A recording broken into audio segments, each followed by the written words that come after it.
ಪ್ರಜ್ವಲ್ ರೇವಣ್ಣ ವಿರುದ್ಧದ ಅತ್ಯಾಚಾರ ಪ್ರಕರಣಕ್ಕೆ ಸಂಬಂಧಪಟ್ಟಂತೆ ಜೂನ್ 24ಕ್ಕೆ ಈ ಜಾಮೀನು ಅರ್ಜಿಯ ವಿಚಾರಣೆಯನ್ನು ಮುಂದೂಡಲಾಗಿದೆ. ಪ್ರಜ್ವಲ್ ರೇವಣ್ಣ ವಿರುದ್ಧದ ಅತ್ಯಾಚಾರ ಪ್ರಕರಣ ಅದು ಜೂನ್ 24ಕ್ಕೆ ಜಾಮೀನು ಅರ್ಜಿಯ ವಿಚಾರಣೆಯನ್ನು ಮುಂದೂಡಿಕೆ ಮಾಡಲಾಗಿದೆ.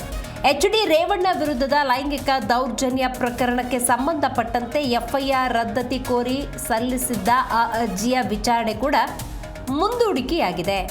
ರೇವಣ್ಣ ಕೋರಿದಂತಹ ಅರ್ಜಿಗೆ ಸಂಬಂಧಪಟ್ಟಂತೆ ನ್ಯಾಯಾಲಯ ಜುಲೈ 4ಕ್ಕೆ ಮುಂದೂಡಿಕೆ ಮಾಡಿದೆ.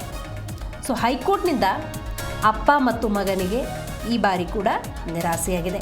ಒಂದೊಂದೇ ಪ್ರಕರಣವನ್ನು ನಾವು ನೋಡ್ತಾ ಹೋಗೋದಾದರೆ, ಪ್ರಜ್ವಲ್ ರೇವಣ್ಣ ವಿರುದ್ಧದ ಅತ್ಯಾಚಾರ ಪ್ರಕರಣಕ್ಕೆ ಸಂಬಂಧಪಟ್ಟಂತೆ ಜಾಮೀನಿಗಾಗಿ ಅರ್ಜಿಯನ್ನು ಹಾಕಿದ್ರು. ಆ ಅರ್ಜಿಗೆ ಸಂಬಂಧಪಟ್ಟಂತೆ ಜೂನ್ 24ಕ್ಕೆ ನ್ಯಾಯಾಲಯ ಡೇಟನ್ನು ಕೊಟ್ಟಿದೆ. ಇದರ ಜೊತೆಗೆ ಎಚ್.ಡಿ. ರೇವಣ್ಣ ವಿರುದ್ಧದ ಲೈಂಗಿಕ ದೌರ್ಜನ್ಯ ಪ್ರಕರಣ ಇದಕ್ಕೆ ಸಂಬಂಧಪಟ್ಟಂತೆ ಏನು ಎಫ್ಐಆರ್ ಆಗಿತ್ತು ಆ ಎಫ್ಐಆರ್ನ ರದ್ದು ಮಾಡಬೇಕು ಅಂತ ಹೇಳಿ ಒಂದು ಅರ್ಜಿಯನ್ನು ಹಾಕಿರ್ತಾರೆ. ಅದು ಮುಂದಿನ ತಿಂಗಳು ಜುಲೈ 4ಕ್ಕೆ ಮುಂದೂಡಿಕೆಯಾಗಿದೆ.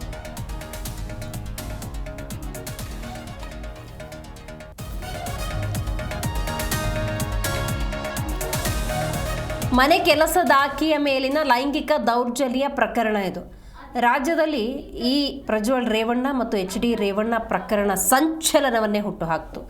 ಇಂಥ ಕೃತ್ಯಗಳು ಕರ್ನಾಟಕದಲ್ಲಿ ನಡೆದು ಬಿಡ್ತಾ ಅನ್ನುವಂಥ ಪ್ರಶ್ನೆಯನ್ನು ಹುಟ್ಟುಹಾಕ್ತು.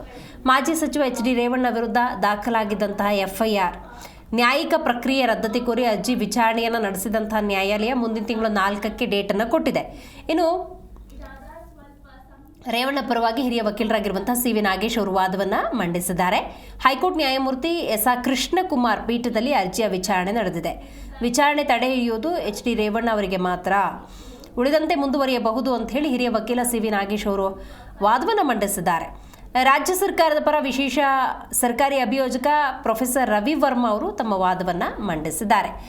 ಈ ಬಗ್ಗೆ ಹೆಚ್ಚಿನ ಡೀಟೇಲ್ಸ್ ಅನ್ನು ನಮ್ಮ ಪ್ರತಿನಿಧಿ ಭವ್ಯ ನೀಡ್ತಾ ಹೋಗ್ತಾರೆ. ಭವ್ಯ, ಪ್ರಜ್ವಲ್ ರೇವಣ್ಣ ಮತ್ತು ಎಚ್.ಡಿ. ರೇವಣ್ಣ ಇವರ ಪ್ರತ್ಯೇಕ ಅರ್ಜಿಗೆ ಸಂಬಂಧಪಟ್ಟಂತೆ ಒಂದು ಜಾಮೀನು ಮತ್ತೊಂದು ಎಫ್ಐಆರ್ ರದ್ದತಿ, ಸದ್ಯ ನ್ಯಾಯಾಲಯ ಕೊಟ್ಟಿರುವಂತಹ ಆದೇಶ ಏನು?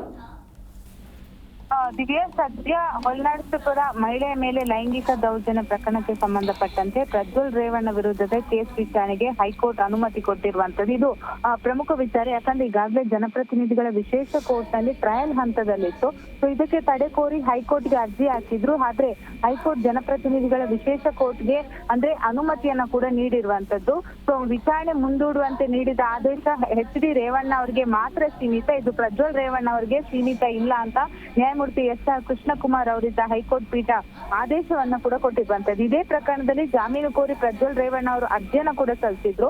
ಈ ಸಂದರ್ಭದಲ್ಲಿ ಅವರ ಪರ ಹಿರಿಯ ವಕೀಲರಾದಂತಹ ರವಿಕುಮಾರ್ ವರ್ಮಾ ಅವರು ವಾದವನ್ನ ಮಂಡಿಸಿ 1 ವರ್ಷದಿಂದ ಕೂಡ ಪ್ರಜ್ವಲ್ ರೇವಣ್ಣ ಜೈಲಿನಲ್ಲಿದ್ದಾರೆ.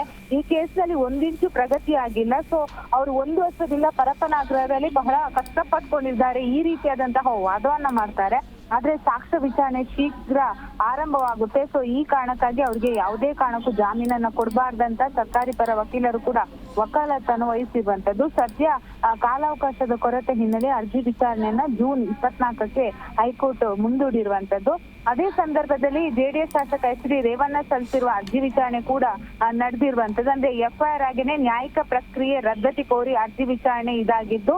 ಸೊ ಈ ಸಂದರ್ಭದಲ್ಲಿ ರೇವಣ್ಣ ಪರವಾಗಿ ಹಿರಿಯ ವಕೀಲ ಸಿ.ವಿ. ನಾಗೇಶ್ ಅವರು ವಾದವನ್ನ ಮಂಡನೆ ಮಾಡ್ತಾರೆ. ಸೊ ವಿಚಾರಣೆ ತಡೆ ಇರೋದು ಎಚ್.ಡಿ. ರೇವಣ್ಣ ಅವರಿಗೆ ಮಾತ್ರ, ಉಳಿದಂತೆ ಮುಂದುವರಿಬಹುದಂತ ಹಿರಿಯ ವಕೀಲ ಸಿ.ವಿ. ನಾಗೇಶ್ ಅವರು ಕೂಡ ಹೈಕೋರ್ಟ್ಗೆ ತಿಳಿಸಿರುವಂತದ್ದು.